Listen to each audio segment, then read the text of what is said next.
الذي ليس لصفته حد محدود ولا نقد موجود ولا وقت محدود ولا أجل ممدود فطر الخلائق بقدرته ونشر الرياح برحمته وارتضى بالسحور من رحمته هو الذي إله كل شيء وخالق كل شيء وصانع كل شيء وعالم كل شيء هو الحي الذي يحيي كل حي وحي الذي يميت كل حي وحي الذي قبل كل حي وحي الذي بعد كل حي وحي الذي ليس كمثله حي والصلاة والسلام على رسول الثقلين محبوب المشرقين والمغربين جد الحسن والحسين مولانا ومختارنا أبي القاسم محمد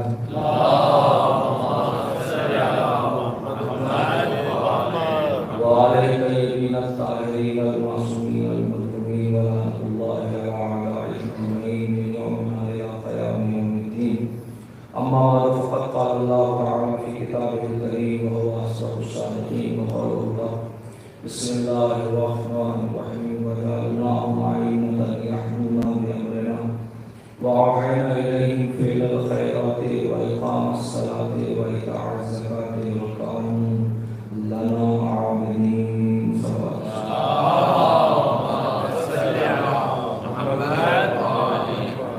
معرفت امام العالمین علیہ السلام کے سلسلے سے اس سجادیہ کا آغاز کیا تھا. آج ہم اس چھٹے مرحلے میں داخل ہو رہے ہیں اور آج یوم شہادت زین العابدین علیہ السلام ہے. جیسے میں نے آپ سے گزارش کی تھی کہ شہادت تک جو ہے وہ امام زین العابدین علیہ السلام رہے گا اور بعد شہادت جو ہے کچھ خاص موضوعات پر ہم گفتگو کریں گے. عزیزان گرامی، کیونکہ آج آخری مجلس ہے اور وقت بھی آگے گھٹے گا ہے تو ظاہر ہے کہ ایک سمری اور ایک خلاصے کے طور پر چند بات آپ کی خدمت میں پیش کر دیتا ہوں. وَجَعَلْنَاهُمْ أَئِمَّةً، ہم نے انہیں ائمہ بنایا. اس پر ہماری گفتگو ہو چکی ہے تاکہ آیت کے بھی تمام تقاضے مکمل ہو جائیں. وَجَعَلْنَاهُمْ أَئِمَّةً، پروردگار کہہ رہا ہے کہ ہم نے ان کو ائمہ یعنی امام بنایا. تو امام بنانا جو ہے وہ لوگوں کا کام نہیں ہے، اللہ امام بناتا ہے. اور اس سلسلے سے ہماری گفتگو ہو چکی ہے کہ کس طریقے سے پروردگار اپنے خاص نمائندوں کو امام مقرر کرتا ہے. یہدون بامرنا، اور یہ جو ائمہ ہیں، یہ جو معصومین ہیں، یہ ہمارے حکم سے، ہمارے عرف سے، ہمارے امر سے ہدایت کرتے ہیں، لوگوں کو راستے دکھاتے ہیں، لوگوں کی رہنمائی کرتے ہیں. تو ظاہر سی بات ہے کہ اس پر بھی میں گفتگو کر چکا کہ کس طریقے سے امام زین العابدین علیہ السلام نے جو ہے وہ لوگوں کی ہدایت کی ہے، لوگوں کو راستے دکھائے ہیں. پھر اس کے بعد قرآن کہتی ہے وَأَوْحَيْنَا إِلَيْهِمْ فِعْلَ الْخَيْرَاتِ، ہم نے ان کی طرف تمام اچھے کاموں کی وحی کی. ان کے لیے اچھے کام کے لیے یہی کافی ہے کہ دشمن نے لاکھ کوشش کی کہ ان کے دامن عصمت پہ داغ لگا دے، مگر تمام دولت خرچ کر دی، حکومت کی تمام کوششیں ہو گئی، مگر ان کے دامن عصمت پہ داغ نہ لگ سکا. یہ ایک ہی کامیابی ہے. اوحینا الیہم فعل الخیرات، ہم نے ان کو وحی کی کہ یہ اچھائیوں کی جو ہے وہ لوگوں تک اچھائیوں کو پھیلائیں، سارے اچھے کام انجام دیں. وہ اقام الصلاۃ، اور نماز کو قائم کریں. تو ظاہر عبادت کے سلسلے سے میں گفتگو کر چکا. وہ ایتاء الزکوٰۃ، اور زکوٰۃ دیں. اگر آپ تاریخ کے صفحات پر غور فرمائیں گے، آپ متوجہ رہیں تو آپ یہ محسوس کریں گے کہ یہ امام زین العابدین علیہ السلام کا کمال ہے کہ مدینے کے 100 گھر وہ ہیں. غور کیجیے گا، اطاعت زکوٰۃ کی روشنی میں بس صرف ایک جملہ ہے کہ وہ زکوٰۃ دیتے ہیں. 100 گھر مدینے کے وہ ہیں کہ جہاں امام زین العابدین علیہ السلام راشن اور ان کا خرچہ پہنچاتے ہیں. اور کمال یہ ہے کہ جہاں پہنچا رہے ہیں اس کو یہ علم نہیں ہے کہ یہ کون ہمیں دے رہا ہے. یہ اس سے بڑا کمال ہے. توجہ کیجیے گا، 100 وہ گھر ہیں کہ جس کی آپ کفالت کر رہے ہیں.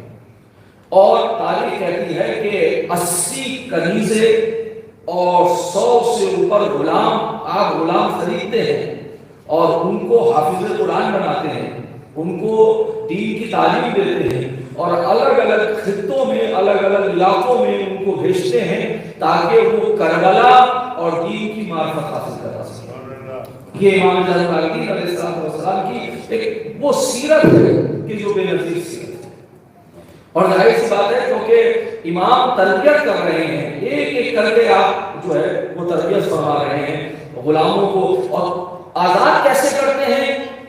فرماتے ہیں کہ ایک صلوات پڑھ دو تو ہم تمہیں آزاد کر دیتے ہیں، ایک صلوات پڑھو تو ہم تمہیں آزاد کر دیتے ہیں، واقعہ کربلا کا کوئی واقعہ سنا دو تو ہم تمہیں آزاد کر دیتے ہیں۔ توجہ کیجیے گا۔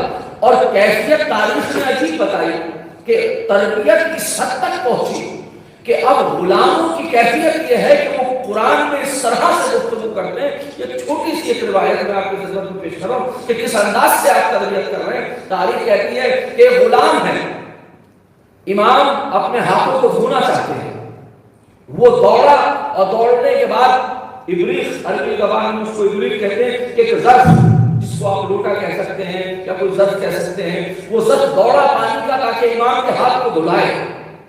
رفتار اتنی تھی کہ تیزی سے جو لے کر آیا تو جب امام کے پاس پہنچا ویسے ہی ہاتھ سے جو ہے وہ ابریق چھوٹ گیا اور نتیجے میں وہ ٹوٹ گیا اور امام کا پیر زخمی ہو گیا۔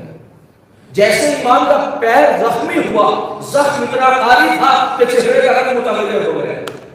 غلام سمجھا کہ امام کو غصہ آ گیا تو فوراً آیت پڑھتے ہیں وَالْقَاظِمِينَ الْغَيْظَ۔ غلام فوراً آیت پڑھتا ہے وَالْقَاظِمِينَ الْغَيْظَ، جو غصے کو پینے والے ہوتے ہیں، وَالْقَاظِمِينَ الْغَيْظَ وَالْعَافِينَ عَنِ النَّاسِ، اور لوگوں کو بخشنے والے ہوتے ہیں، وَاللَّهُ يُحِبُّ الْمُحْسِنِينَ، اور اللہ لوگوں سے محبت کرتا ہے کہ جو احسان کرتے ہیں۔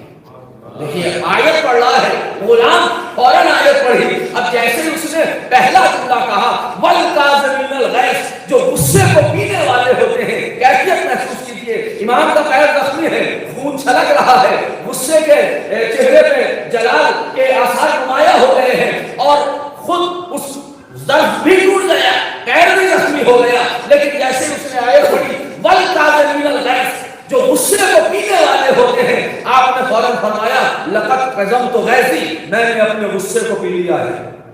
وَالْعَافِينَ عَنِ النَّاسِ، جب یہاں پہنچا کہ لوگوں کو معاف کرتے ہیں، آواز دی عَفَوْتُ عَنْكَ، میں نے تجھے معاف کیا۔ توجہ کیجیے گا۔ اور پھر فرمایا وَاللَّهُ يُحِبُّ الْمُحْسِنِينَ، اللہ محسنین پر احسان کرتا ہے۔ آواز دی أَنْتَ حُبٌّ لِوَجْهِ اللَّهِ، جا میں نے تجھے آزاد کر دیا۔ دیکھ رہے ہیں تو ادھر آیتیں ہو رہی ہیں، ادھر غلام آیتیں سنا رہا ہے، یہ ادھر عمل کر رہے ہیں۔ تو میں یہ کہہ سکتا ہوں کہ اگر کلام الہی کو لفظوں میں ڈھالا جائے تو قرآن بنتا ہے، پیکر انسانی میں ڈھالا جائے تو چار معصومین بنتے ہیں۔ ایک صلوات پڑھیے محمد وآلہ محمد، یہ امام زین العابدین کا کمال ہے۔ اب آپ دیکھیے، اور یزید 3 سال حکومت رہی۔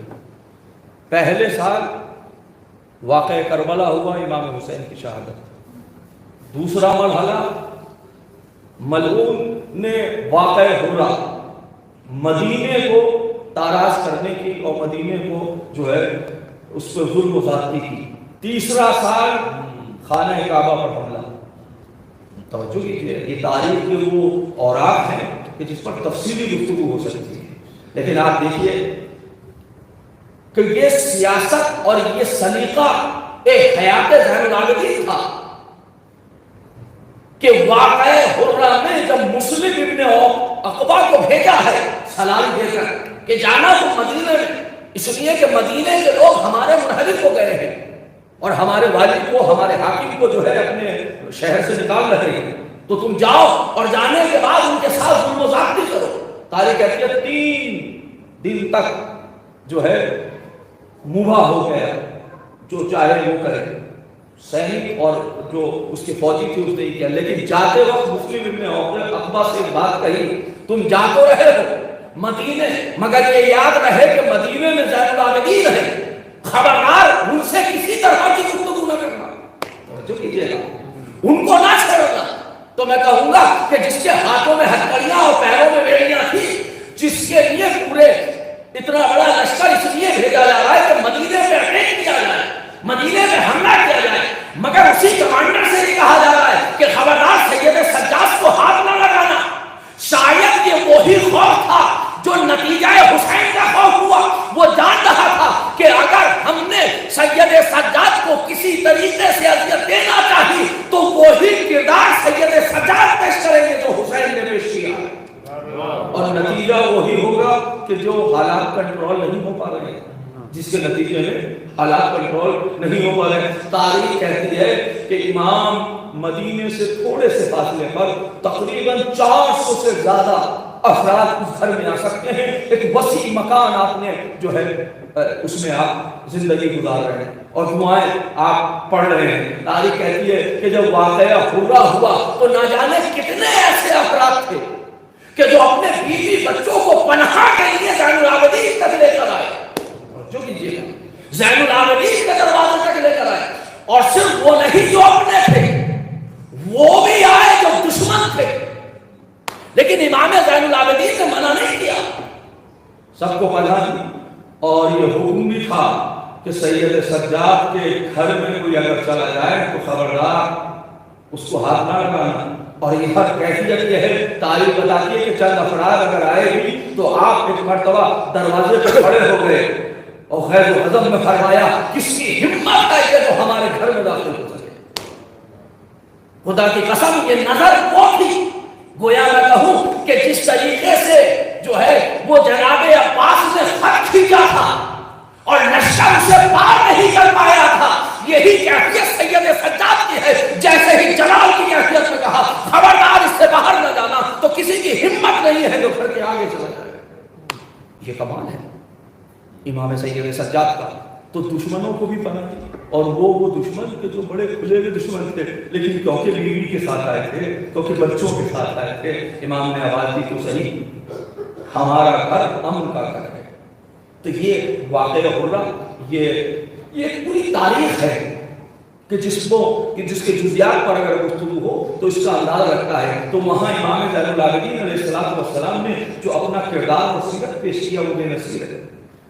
تو اس کے اسباب دیکھنا چاہیے کہ آخر اس نے کیوں منع کیا.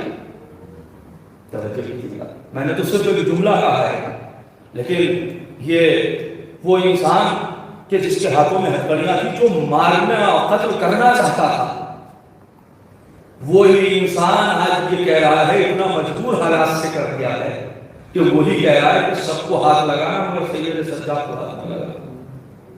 توجہ کیجیے گا، دیکھ رہے ہیں کتنا فرق ہے. اور ایک جملہ آپ کی خدمت میں عرض کروں، بڑا فرق ہے امام حسین کے، امام بحیثیت امام نہیں کہہ رہا ہوں، بڑا فرق ہے امام حسین اور زین العابدین میں.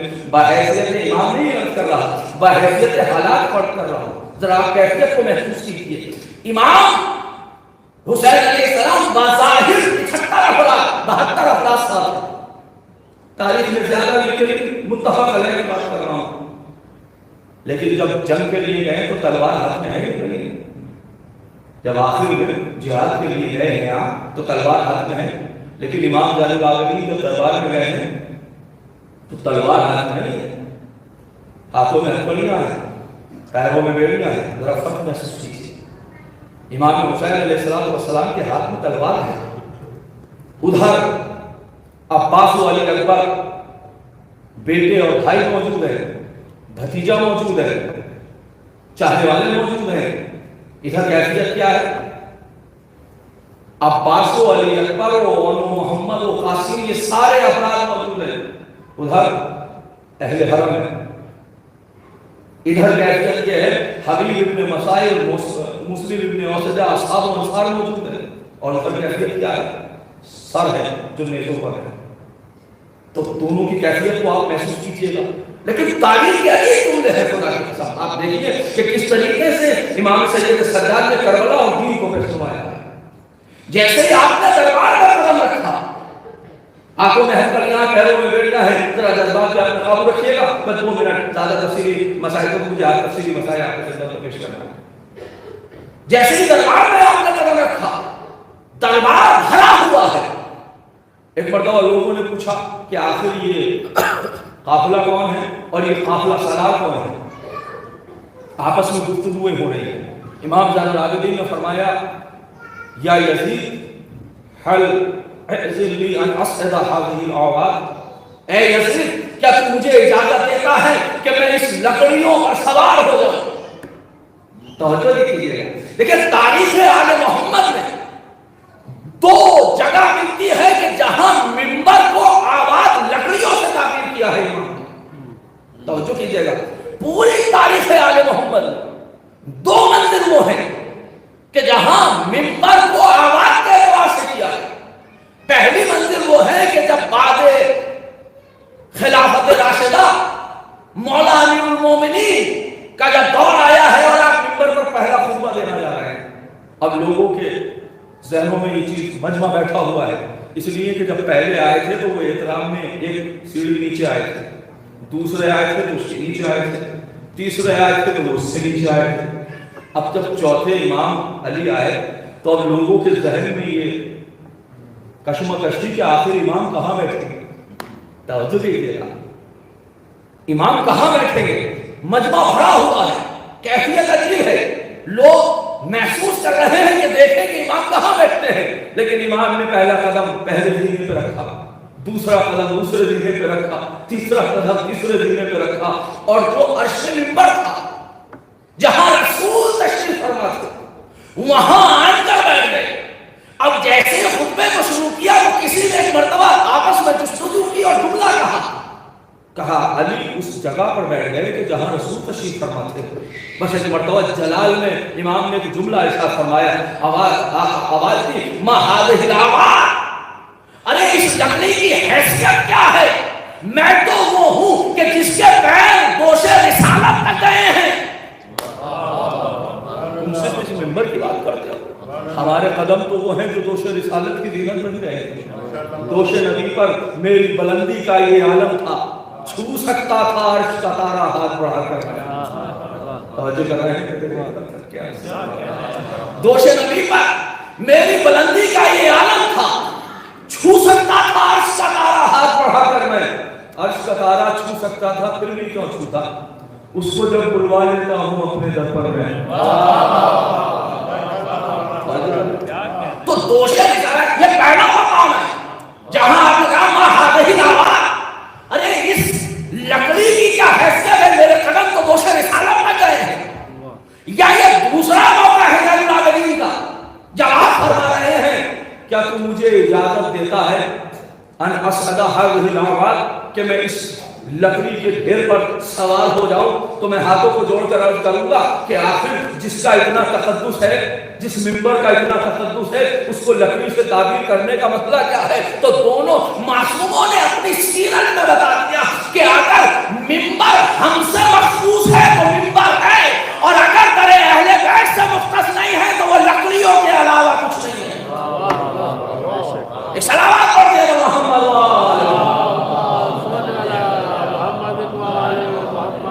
اور اب تاریخ بتاتی ہے کہ ایک مرتبہ جیسے سید سجاد چلے تو اس نے شعر پڑھا، اس میں یزید نے کہتا لعبت بنو ہاشم بالملک. یہ بنو ہاشم کا ڈھونگ تھا العیاذ باللہ کہ انہوں نے اسلام کی بات کی. فلا وحی جا فلا خبر جا ولا وحی نظر، نہ تو کوئی وحی آئی اور نہ کوئی رسول آیا. یعنی وحی کا انکار کر رہا ہے گویا کہ قرآن کا انکار کر رہا ہے. توجہ کیجیے گا. نبوت کا انکار کر رہا ہے گویا کہ امامت کا تصور ہی نہیں ہے. توجہ کیجیے گا. جہاں نبوت کا انکار ہو جائے وہاں امامت بات ہی ختم ہو جاتی ہے. تو آپ مجھے بتائیے کہ جو بڑی ہمدردی میں یزید کو مسلمان بنانے کی کوشش میں لگے ہیں، میں تو کبھی کبھی یہ سوچتا ہوں کہ جو یزید کو مسلمان بنانے کی کوشش میں لگتے ہیں نا وہ خود زیر سوال ہے کہ آخر ان کا ایمان کس منزل پر ہے. کیونکہ ایمان تو بہت دور کی بات ہے، ایمان کس منزل پر ہے. اور بات ہو رہی ہے ادھر تو ادھر مسلمان بناتے ہیں، ادھر جب ابو طالب کی بات آتی ہے کلمہ نہیں پڑھا. کلمہ نہیں پڑھا. ایسا لگتا ہے کہ ہر انسان جو مسلمان ہوتا ہے وہ آنے کے بعد کلمہ کان میں سناتا ہے. کہ بھائی میں مسلمان ہو گیا ہوں اور میرا کلمہ سن لیجیے. اب میں امام ابو طالب کا بحث نہیں کرنا چاہتا, ایک شعر کہتے بات کو آگے بڑھاتا ہوں. عمران کے ایمان پہ بحث کرنا عبث ہے, عمران کے ایمان پہ بحث کرنا عبث ہے, پھولوں پہ کبھی عطر لگایا نہیں جاتا. ایمان ابو طالب کے سلسلے سے میں کبھی اس سلسلے سے بات نہیں کرتا. ایمان ابو طالب کے سلسلے سے بات ہو, ہاں ولایت ابو طالب کے سلسلے سے بات ہو تو کمال علم ابو طالب کے سلسلے سے بات ہو تو بات ہو, نصرت رسالت معاد کے سلسلے سے جناب ابو طالب کا کردار بیان ہو تو بیان ہو. لیکن ایمان تو علی رانی گرامی, اب بات کہاں سے, اس لیے کہ وقت کم ہے, مسائل بھی مجھے تفصیل سے پڑھنے ہیں, تو اب آپ محسوس کیجئے گا. تاریخ بتاتی ہے کہ جیسے ہی ممبر کی طرف امام چلے فوراً اس نے یہ شعر پڑھا, اور صرف شعر نہیں پڑھے, اشعار پڑھے. یہ تو ایک شعر میں آپ کے سامنے پیش ہوا, اشعار پڑھے. اس میں سے ایک شعر یہ تھا کہ جہاں رسالت کا انکار کیا گیا ہے, جہاں قرآن کا انکار کیا گیا ہے.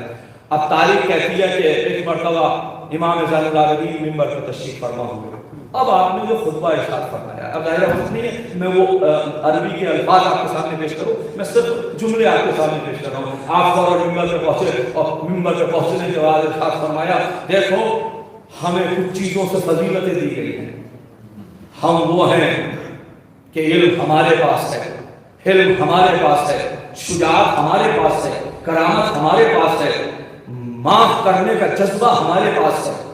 توجہ کیجیے گا. اور پھر اس کے بعد فرماتے ہیں تم جانتے ہو علی میرا دادا ہے, تم جانتے ہو حسین میرا بابا ہے, تم جانتے ہو جعفر طیار ہم سے ہے, تم جانتے ہو رسول ہمارے ہم سلسلے سے ہے. آپ تمام فضائل پڑھتے رہے اور پھر اس کے بعد فرمایا من نعرفنی فقد عرفنی, جو جانتا ہے وہ جانتا ہے ہمیں, وَمَن لَمْ يَعْرِفْنِي فَأُعْرِفُهُ, اور جو نہیں جانتا زین العابدین اس کو بھی معرفت کرا دیتا ہے. اور پھر اس کے بعد آپ نے جملے ارشاد فرمائے انا ابن المکہ, میں وہ ہوں جو مکہ کا فرزند ہوں, انا ابن المنا, میں وہ ہوں جو منا کا فرزند ہوں. آپ نے تفصیلی خطبہ ارشاد فرمایا اور فرماتے فرماتے یہاں تک آ گئے. ایک کیفیت یہ ہے, یہ جو سامنے سر ہے یہ کسی اور کا سر نہیں ہے, یہ میرے بابا کا سر ہے. تاریخ کہتی ہے کہ احوال جو دربار کی کیفیت تھی وہ منقلب ہونے لگی کہ اچھا زین العابدین یہ قافلہ آل رسول سے تعلق رکھتا ہے, اس حالے کی کیفیت کیا ہے. وہ جس نے اجازت دی تھی, عزیزان گرامی جائیے جا کر تاریخ کے صفحات پر یہ جملے پڑھیے. جس وقت اجازت لی گئی تھی امام نے کہا تھا یا یزید مجھے اجازت دے تاکہ میں اس ممبر پر چل سکوں, تو اس نے فوراً کہا تھا میں تمہیں اجازت نہ دوں گا. تو کسی نے کہا کہ یہ جو ہے بیمار ہے, ہاتھوں میں ہتھکڑیاں ہیں, پیروں میں بیڑیاں ہیں, اس کو موقع دے کہ یہ کچھ کہہ سکے. اگر یہ اپنی بات کہنا چاہتا ہے, دربار میں بیٹھے ہوئے افراد میں یہ جملے کہے تو اس مرتبہ کا تمہیں نہیں معلوم کہ جب یہ خاندان بنی ہاشم گفتگو کرتے ہیں تو پھر اس کی کیفیت بڑی مختلف ہوتی ہے. یہ کتنے بھی اسیر صحیح مگر ان کا سلسلہ خاندان اہل بیت سے ہے. عزیزان گرامی یہ جملے خطبے سے پہلے تھے, اب خطبے کے بعد کیفیت ہے, بولے تو کیا بولے, مجمع منقلب ہونے لگا ہے, کیفیت بدل رہی ہے, ہاتھ پیر پھول رہے ہیں. بزبانے اردو زبان میں جیسے زبانے کہتے ہیں کہ پریشان ہیں, کرے تو کیا کرے. فوراً سرکاری مؤذن کو بلایا, کہا جلدی سے اذان دو. جانتا ہے یہ کہاں رک سکتے ہیں, توجہ کیجیے گا. جلدی سے مؤذن سے کہا اذان دو. آذان یہ صرف خطبے کا کمال تھا. خطبے سے پہلے کیا کہہ رہا تھا کہ کوئی وحی نہیں آئی, کوئی قرآن نہیں آیا. اب سید سجاد کے خطبے کا کمال ہے کہ اسی سرکاری مؤذن سے شہادت رسالت بھی دلوائی اور خدا کی شہادت بھی دلوائی. یہ سید سجاد کا کمال ہے. اور اب جب منزل آئے اشہد ان محمد رسول اللہ, جب مؤذن نے یہ کہا تو ایک مرتبہ فرماتے ہیں